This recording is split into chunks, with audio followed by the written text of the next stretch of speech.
Guillaume Natas, bonjour, tu es auteur-scénariste pour des grandes chaînes YouTube. Tu es également restaurateur à la Maison de la Poutine. Absolument. Et producteur de films. Voilà, enchanté. Et tu as des anecdotes pour nous aujourd'hui. Bah, bien sûr. Les gong. Ludo, il apprend que je connais un type qui est hyper drôle, qui s'appelle Garias, que j'embrasse, qui nous regardera, c'est sûr. Et ce mec, c'est un mec, il est suisse. Il est né sans bras et sans jambes. Il a son fauteuil équipé et il fait absolument tout comme tout le monde. C'est-à-dire que il est full indépendant. Il est full indépendant. Il rigole beaucoup de sa situation. Il a fait du stand-up où il parle de ça. Et il fait voilà, c'est mon Halfman Show. Enfin bon, il est très très marrant. Et donc, je parlais avec lui et Ludo, il me fait faut absolument qu'on fasse une vidéo avec ce gars. C'est compliqué parce qu'il faut qu'on fasse une vidéo avec un gars qui est très lourdement handicapé en jouant sur ça, mais sans se foutre de sa gueule. Parce qu'en fait, c'est intolérable. Tu te moques pas d'un mec qui a pas de bras et pas de jambes. C'est impossible de faire ça. À écrire, c'est un champ de mine parce que lui est volontaire dans le truc. Oui, mais bon. Puis c'est quand c'est lui qui se fout de sa propre gueule, ça va. En fait, si c'est toi, la blague, c'est pas ça marrant. doit pas être à regarder l'handicapé, quoi. Non, l'astuce qu'on a trouvée, franchement, je suis très fier parce qu'en fait, ce qu'on s'est dit, c'est qu'il faut que ce soit Ludo qui passe pour un con. Comment on fait passer Ludo pour un con face à une personne qui est visuellement incroyable? C'est visuellement hors du commun. C'est visuellement complètement hors du commun et tu te poses plein de questions et tout. Alors lui, il arrive à bouffer, il joue au poker, il joue à Minecraft, enfin, il fait tout. Mais bon, quand tu le vois et que tu sais pas tout ce qu'il est capable de faire, tu te dis qu'il est très très très handicapé. Et on s'est dit, on va créer un verse où l'intégralité de la Terre ne voit pas le problème, sauf Ludo. C'est Ludo qui rencontre ce gars parce que sa femme lui présente son beau-père et c'est genre, je suis stressé de te présenter mon beau-père, mais pas parce qu'il est handicapé, parce que c'est mon beau-père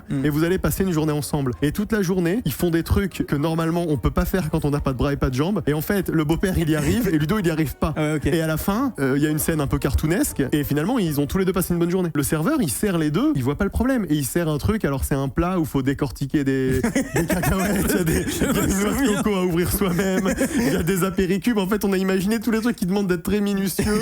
À un moment, faut faire un château de cartes, enfin tu vois. Tout ce qui est chiant, Il y a un moment où on joue au bowling. Et Jean Garias, il nous fait par contre, je vous préviens, vous faites pas de blague sur le fait que je sais pas jouer au bowling parce que je suis une brute au bowling. Et en effet, c'est une brute au bowling et il fait des strikes à tous les coups et il envoie et il utilise pas les trucs pour enfants, les barrières, les machins, t'inquiète. Il te met des strikes, il se jette sur la piste en jetant la boule et bam, c'est parti. Et en fait, et il est très très fort et il est très chouette comme gars. Et ensuite, on a fait un deuxième épisode avec lui de Beau Papa. Mais Beau Papa et moi, ça a vraiment été un vrai défi sur l'humour. T'as dû créer le truc en mode. Ouais, et puis surtout qu'à un moment, on puisse pas nous dire vous vous êtes foutu de la gueule de ce gars. Parce qu'en fait, c'est intolérable. Et en même temps, du coup, on a créé une vidéo qui est un ovni sur YouTube, qui a très très bien fonctionné. Je crois qu'elle a fait 8 millions de vues, un truc comme ça. Et elle avait fait 2 millions de vues en quelques jours. Pour l'époque, était chaud. Mais en fait, il fallait toujours, avec Ludo, aller dans des choses qui étaient très irrévérencieuses. Et en même temps, il fallait être malin. Il fallait toujours une espèce de méta et twister le truc. Là, je t'ai parlé vraiment du tout début. Donc, notamment Beau Papa et moi à l'Olympia. Et puis toutes les vidéos qu'on a fait pendant la période où Webedia nous aidait aussi à produire. Et il y a eu une dernière vidéo qu'on a fait ensemble. C'est la dernière pour le moment, peut-être qu'il y en aura d'autres, mais bon, on est appelé par Webedia qui bossait avec l'agence Rich, qui bossait avec la Massif. On est invité par la Massif, donc dans les bureaux de la Massif, où on se retrouve avec genre 20 personnes. Est-ce qu'ils sont massifs? Ils sont massifs les bureaux, tu vois. Alors attends, ils ont commandé une vidéo à Webedia, en fait, mais ils avaient tout un plan média de prévention. Transmédia. Ils ont appelé Ludo pour ça. Mais ils savaient pas trop. Voilà. Enfin, ils avaient plusieurs trucs. On était en plein Covid, en plein bordel. Enfin, c'était très compliqué. Tu vois, il y avait les trucs qui étaient toujours reculés. Ils avaient un machin dans un appart, une sorte d'escape game. Il faut vous coller à ça. Et donc, on nous pitch le truc. Et on a donc cette réunion et on sort avec Ludo. Et je me rappelle que là, on a vécu un moment qui était très dur. Alors, qu'est-ce que vous avez pitché? On n'a rien pitché. On a cherché. Et on nous dit, il faut que vous fassiez une vidéo interactive. Parce qu'en fait, 6 mois avant, on avait fait une vidéo interactive parce qu'on n'avait pas eu un budget. On devait faire une publicité pour des espèces d'applications où tu vis une espèce de romance en choisissant à chaque fois. Oui, je vois. Je sais pas trop comment ça marche. Il paraît que ça marche pas mal, mais tu peux dire voilà, est-ce que je frappe mon enfant ou est-ce que je lui donne 10 balles et puis ça te fait des enchevêtrements et puis tu dois acheter des diamants pour que ça aille plus vite. Enfin bon, bref.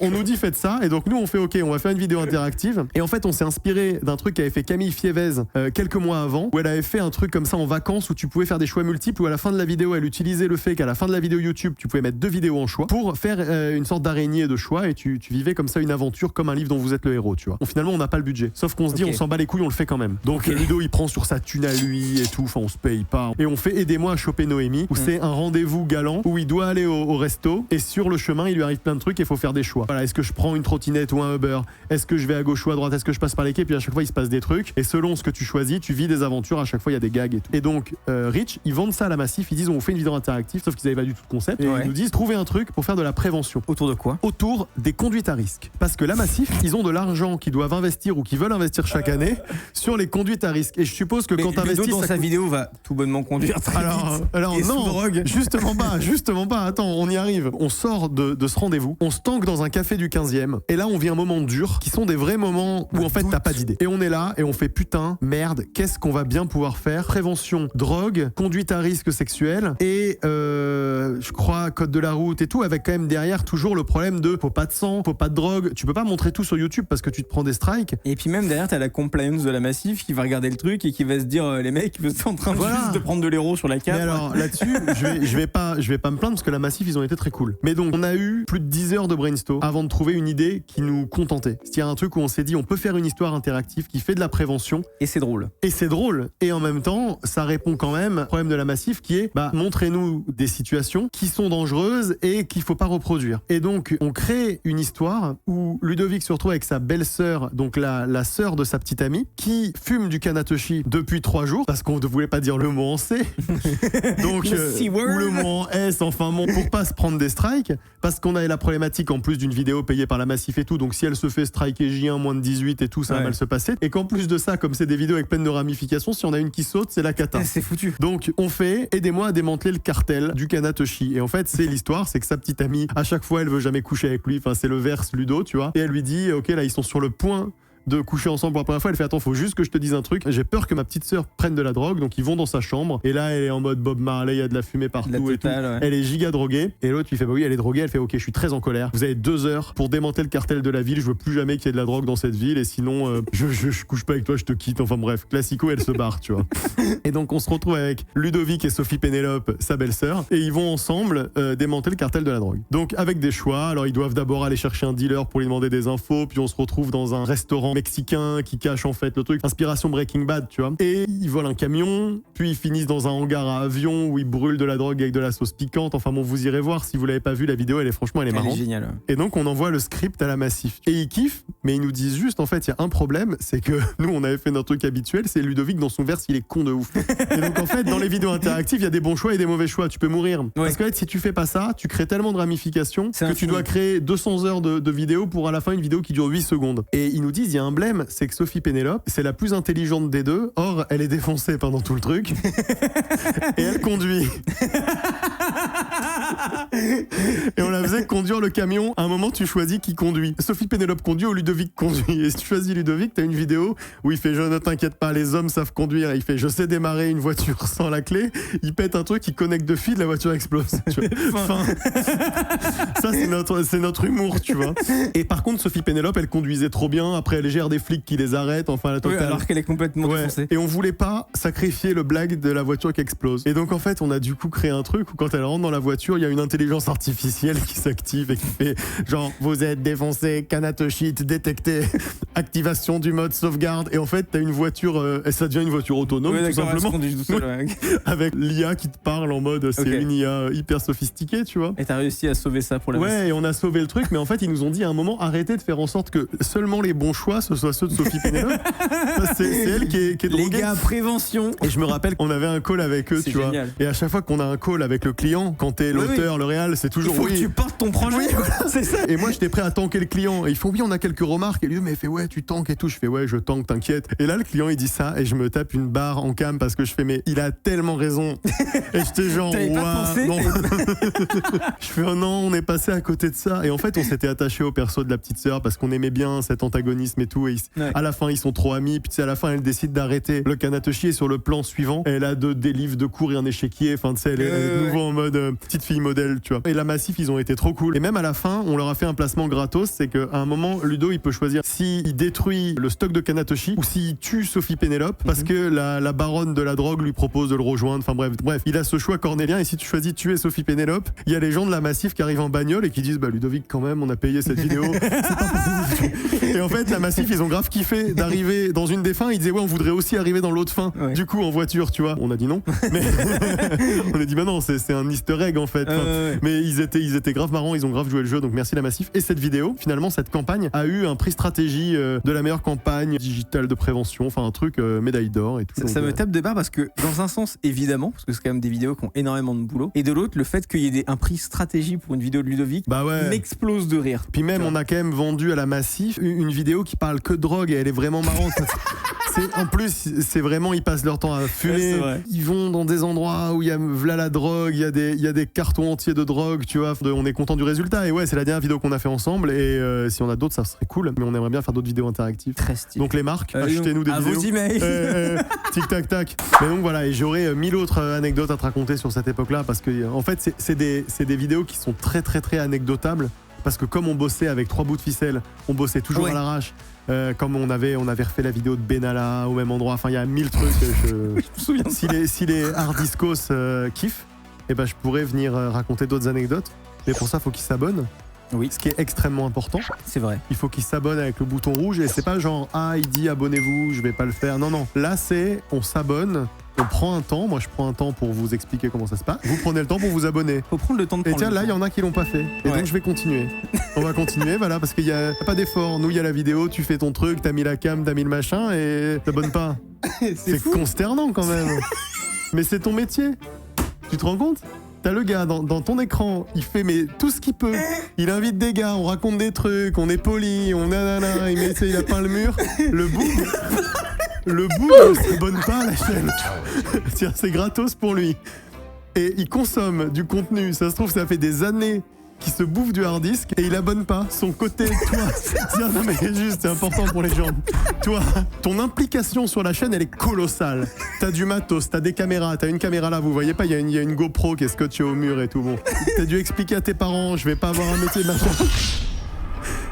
Et pour que des gens ils regardent. Et tu leur demandes un truc. Un truc. C'est d'appuyer sur un bouton qui est visible, qui est rouge à balle. Et il y en a qui le font pas. Ouah, putain. Mais oui, je te parle. Mais abonne-toi. Tu t'abonnes à la chaîne d'Hardisk. En fait, vraiment. Tu sais quoi, au pire, si même à un moment t'en as marre des vidéos, l'algo te les montrera plus même si t'es abonné. 2 hours later. Je voulais te faire un bon... C'était si lourd. Voilà. Non mais c'était complet. Okay. Combien de pourcentage de gens ne sont pas abonnés ? Ça dépend des périodes. Là, je crois que c'est 60 là.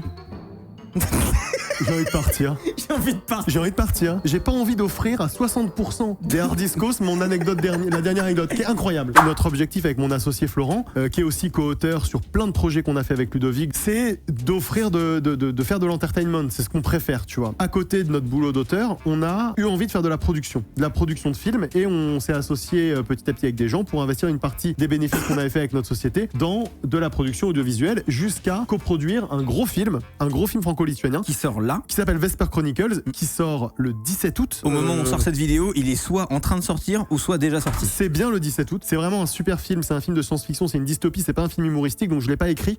J'ai juste coproduit, donc c'est-à-dire que ma société a mis de l'argent dedans et qu'ensuite on a accompagné son développement. Ouais, le synopsis, ça se passe dans le futur. La terre est vraiment dégueulasse, polluée, il n'y a plus d'animaux. Okay. Et les plantes sont toutes infertiles. C'est-à-dire qu'il n'y a plus que des plantes très bizarres un petit peu, des plantes animales qui sont méchantes, qui sont, voilà. Ouais. Et les plantes pour bouffer sont infertiles et donc il faut les acheter à des espèces de corporations qui vivent dans des bulles où il n'y a que des riches. Et Vesper, qui est une petite fille qui est un peu les gens pauvres de ce monde-là, a trouvé dans un laboratoire des informations sur comment déverrouiller le code génétique de ces plantes pour les rendre fertiles. Et donc son but, c'est de biohacker les plantes pour recréer de l'agriculture. Okay. Et donc très dystopique, pas du tout marrant, mais très sérieux et très beau. Ça parle d'écologie, c'est aussi des personnages féminins forts. Enfin, c'est un film nous qui nous a beaucoup plu. Et elle vit avec son père qui est dans une sorte de coma, mais qui est connecté à un drone, qui est donc un vrai drone qu'ils ont utilisé pour le film et qui la suit partout et qui lui parle parce qu'il est connecté à ce drone par des technologies, voilà, un peu magiques du futur passé, un peu, tu vois. Mais du coup, elle vit dans une espèce de cabane. On dirait quelqu'un des contes de Grimm, tu vois. Ouais. Mais c'est le futur, mais c'est un futur très dystopique. Donc, gros tournage et tout pendant le Covid. Okay. Et donc, il y a des scènes qui sont en intérieur et il y a des scènes qui sont en extérieur dans une forêt. Ils n'ont pas pu tourner là où ils devaient tourner à cause des histoires de Covid, à cause des histoires de lieux fermés.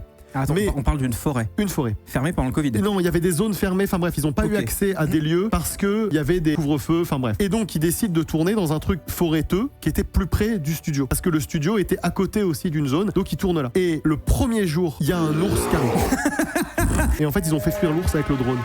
le bouc du drone. Il a envoyé. Il a eu le réflexe. Oui. Voilà. Et il a fait fuir l'ours. Un ours, c'est très méchant. On se rend pas compte, hein, mais ça peut te foutre un bordel. Un ours, ça rigole pas. Ça te tue des gens. Ouais, ça t'arrache la tête avec un bras, ça fait sprouch. Gravou, je suis un ours. Est-ce qu'on peut faire voler hard disk avec des étoiles et un effet spécial cher? Et quelques heures ou quelques jours plus tard, encore une fois, je ne suis pas absolument certain, il s'est passé une autre dinguerie encore dans la forêt. C'est qu'ils étaient en train de tourner. Il y a des gars qui sont arrivés en bagnole. Des random total? Oui, sachant qu'ils n'avaient pas le droit de tourner là a priori. Pas des randoms, des gens genre sérieux et des Lituaniens. Donc. Ouais. Des Lituaniens qui avaient un projet. Ouais, on rigole vite fait, ça reste les pays de l'Est, ça reste. À tout moment, il y en a quelqu'un. Qu'est-ce que vous faites là? On tourne, ok. Et en fait, ils ont interrogé les gens qui étaient responsables du tournage pendant genre 2 heures. Ils leur ont dit, en attendant, vous ne tournez plus rien, c'est fini le tournage. Donc, genre, ça voulait dire fin du tournage, ça voulait dire fin du film. Finalement, on leur a dit, ok, vous pouvez tourner, on n'a jamais su qui c'était, sauf que a priori, c'était pas des flics. On ne sait pas qui c'était. À date, tu sais pas qui c'est? Non, on sait pas, c'était genre une espèce de base militaire, un truc où ils avaient pas le droit d'être. Ou des mafieux qui cachaient. Ça sent la mafia de ouf. On sait pas. Et là, tu te dis, mais il t'arrive un truc comme ça pendant un tournage où c'est quand même des gros budgets, mais c'est un énorme film. Enfin, tu peux pas. Un jour de tournage, ça coûte de l'argent. Les figurants, ça coûte de l'argent. Les acteurs, ça coûte de l'argent. Les équipes techniques, énormément aussi. Et là, ils ont réussi à faire ce film pendant le Covid. Déjà, c'était une dinguerie. Nous, on est allé en Lituanie pour le dernier jour de tournage et c'était test PCR à toutes les portes. Gros bordel. Même si la Lituanie avait réouvert en partie, donc c'était cool. On avait pu aller au McDo. Et j'avoue, on n'a pas trop bien bouffé là-bas. Et on allait au McDo tous les jours, quoi. Mais c'était quand même une expérience rigolote d'aller voir cette fin de tournage. Si vous êtes chaud cet été pour aller le voir, franchement, c'est dans toutes les salles du pays? Ouais, c'est dans toutes les salles. Il est dans tous les Gaumont, dans tous les UGC. Enfin, c'est un gros film. Il sort le 17 août. Peut-être tu peux passer un petit bout de bande-annonce ou un truc comme ça. Un tout petit bout, t'es prêt? Non, ouais. Et maintenant, la bande-annonce complète. En boucle. Merci beaucoup. Avec plaisir. Salut. Et peut-être je reviendrai raconter d'autres anecdotes. Je suis chaud. Si cette vidéo fait 5 millions de vues, je raconte l'anecdote. Audacieux. Une anecdote que vous êtes pas prêts. Tu peux name dropper 2 trucs pour hyper? Apocalypse, Plutonium, Thibaut InShape. Elle est incroyable.